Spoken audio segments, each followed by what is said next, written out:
So on the menu today, I'm going to be using the G minor natural scale. Here are the notes.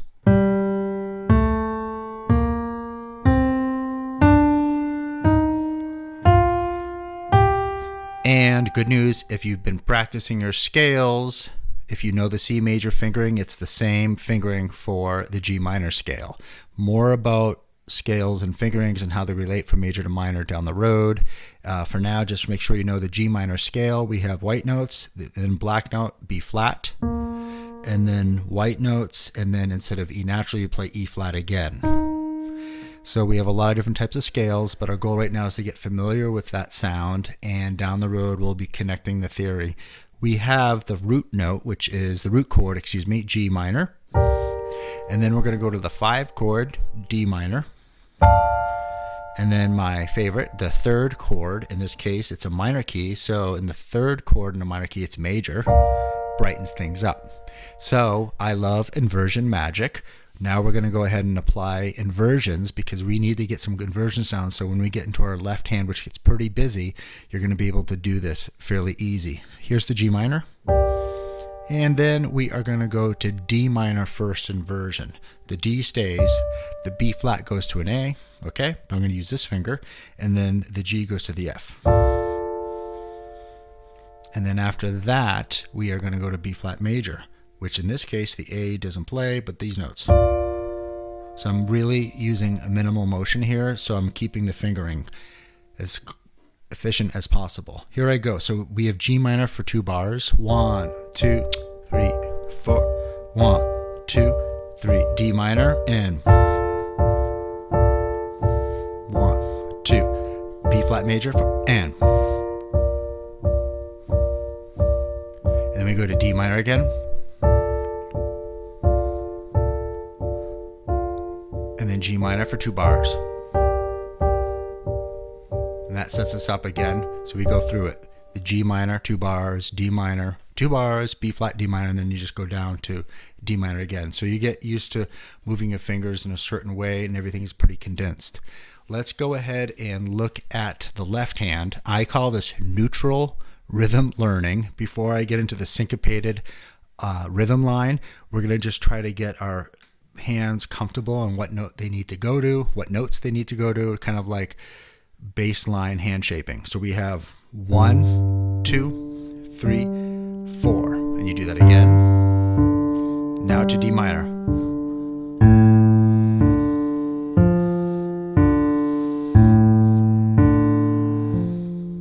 B flat.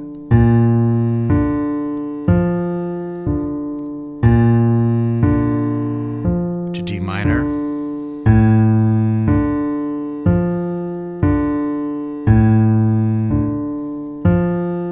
G minor,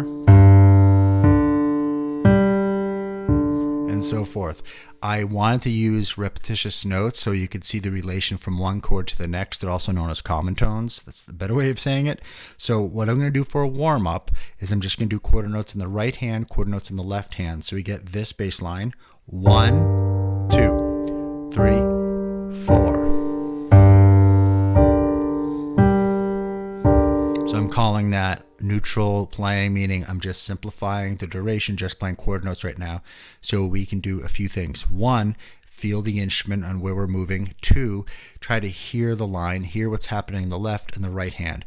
Playing simple and calm is a great way to go, and you build off of that. So you practice that separately, and once you get it down fairly well and your hands know where to go, we're going to go now to D minor. And D minor, we have that switch. So we have 1. And sometimes students get confused which notes to play. They know the notes, but it's a coordination. I hear this a lot, or they'll do with the C. They'll put the forefinger in there.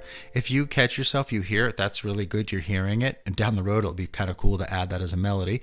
But really just try to get that simplified and get that down really well, because if you don't go slow at first, and you're going to have to come back and do this work again. Hey guys, so sorry to interrupt. If you're getting value out of this video, please hit the thumbs up button so it reaches other awesome people like you. Back to the lesson.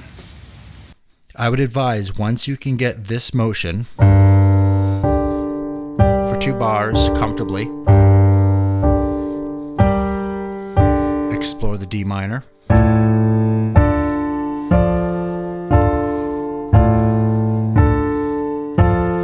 Now B flat.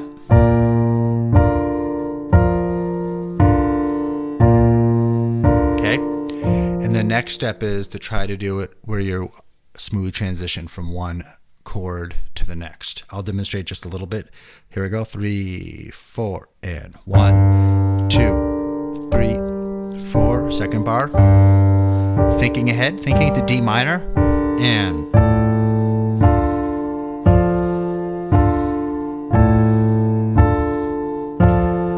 B flat.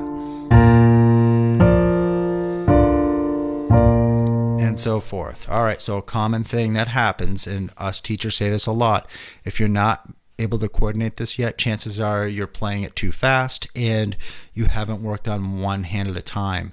But besides that, I've mentioned in other videos, beat by beat approach. Just take your time, feeling and listening to the instrument. This is probably the easy. It's when the switch is coming, so we're thinking ahead. I already know, my brain knows that my finger's gonna play that. And so I'm already conditioned to play that, and then I go down. So it's okay if you need to stop. Let's say this is the second bar of G minor. Okay, what do I do now? Just practice that transition. And this applies for, expert pianists as well. It's usually harder, but it's the same thing of trying to anticipate the transitions. Speaking of chords and inversions and all that, I do have a PDF link if you're interested. It helps the channel out, and they're also in black and white just in case if you want to print it out.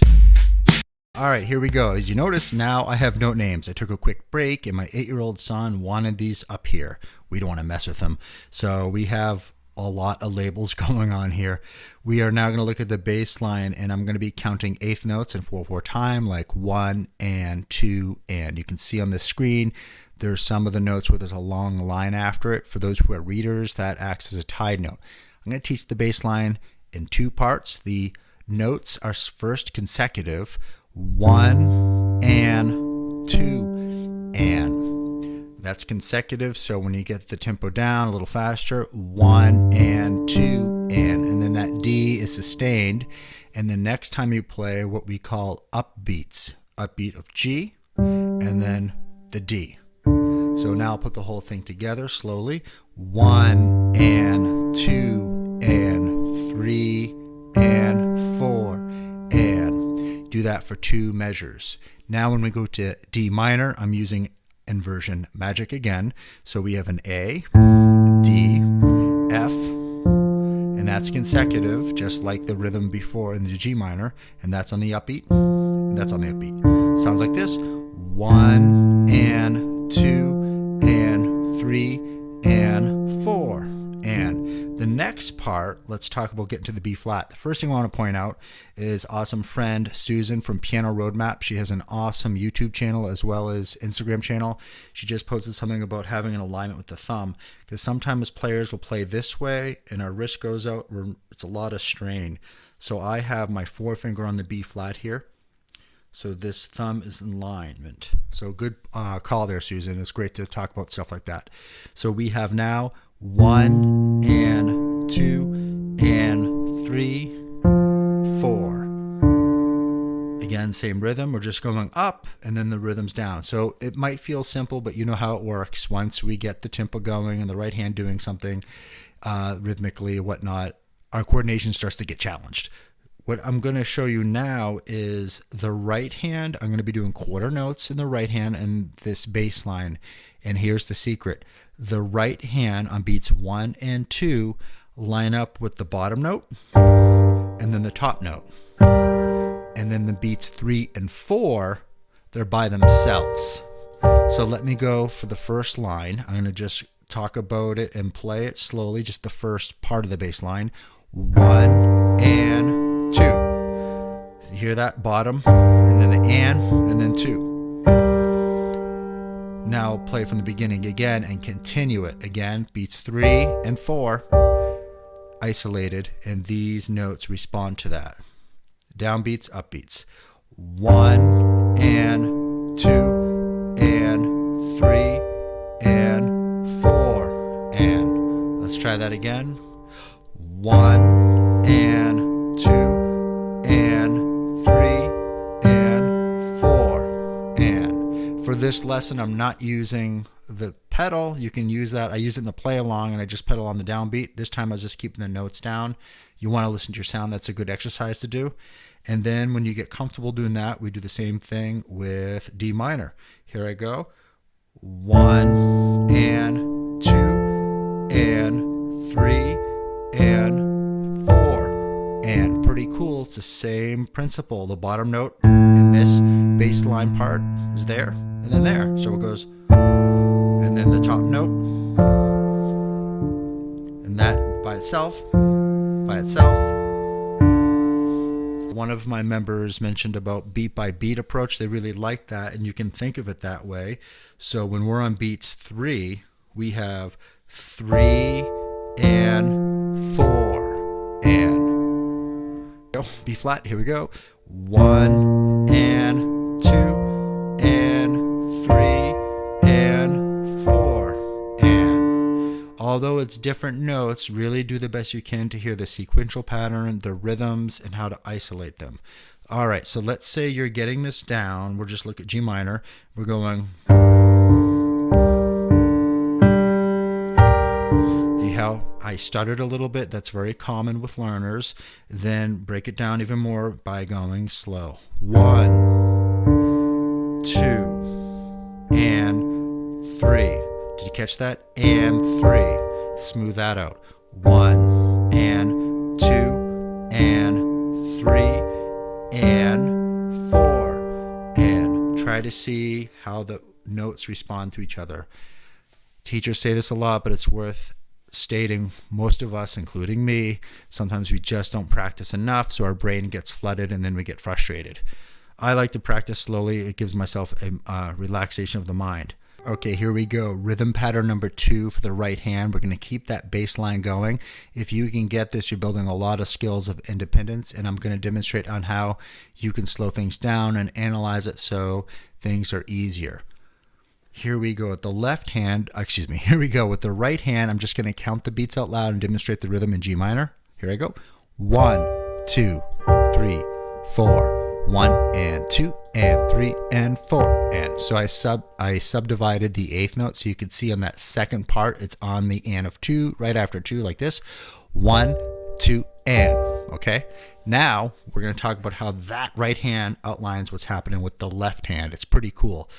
And by the way, this D here is your friend in G minor and D minor and B flat major. That D. A little bit about that in a second. So here's the first part of the bass line with the right hand rhythm pattern 2. 1 and 2 and. Did you hear it? It's kind of like a long short. That left hand is giving you that 8th note feel. 1 and 2 and 3 and 4 and. That second part does 3 and 4 and. So G, right hand, left. 3 and 4 and. Now that whole bar, go and. 1 and 2, 3, 4. And then you do that for 2 measures. Let's go to D minor. Here we go. 1 and 2 and. I think I said a bit ago that D is our friend. Do you notice what happens there again? 1 and 2 and. So in this case, that middle note of the chord, of each chord, lines up with the right hand. Now I'll finish it from the beginning. 1 and 2 and 3 and 4 and. I'm only bringing my hand up so you can feel the beat with me and see what's going on there. And then B flat. 1 and 2 and 3 and 4 and. So we went through each chord, and if you notice on the and of 2, that D left hand lines up with each chord. I think that's kind of cool. Once you get involved with music and keep at it, you'll start seeing a lot of patterns, which helps out with coordination. And the biggest thing is patience and enjoy the journey. Go slow. We're not in a race with anyone. So with the play-alongs, there's 3 of them. and you can slow it down if you wish. You can always come back to it. If you didn't get something that right away, but you got a few other goals, that means you are learning. What I would suggest is the first play along, they're each 8 bars, and we do the chord notes in the right hand. 1,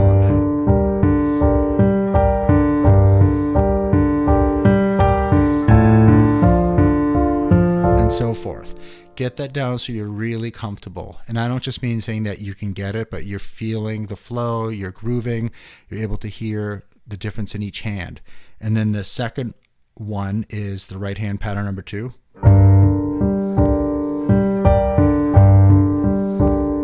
And for some learners that might be easier because you're hearing things in a broken manner. So if that works out, great, but try to get both those rhythms down. And then the third one is kind of like the grand prize, where you get to mess around a little bit. I show some direction where you mix up the rhythms. So you might do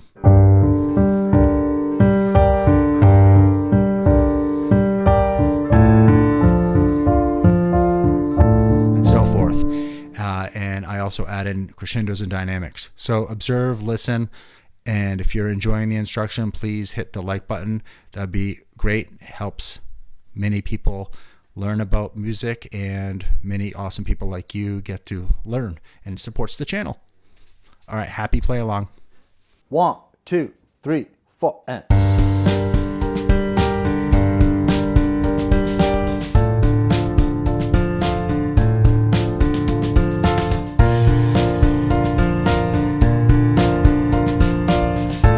Okay, we're halfway through. We're at the 8th bar. You got this. Keep going. Here we go.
When you think you've got the coordination down, add in dynamics between the hands. It creates a lot of suspense and excitement. Check it out.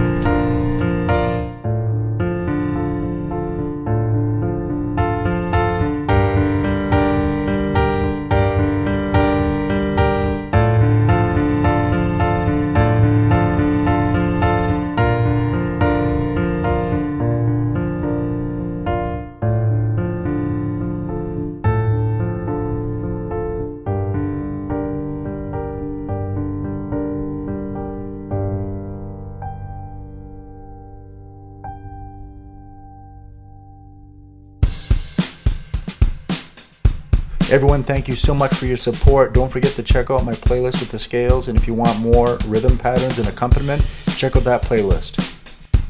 Take care. Bye for now.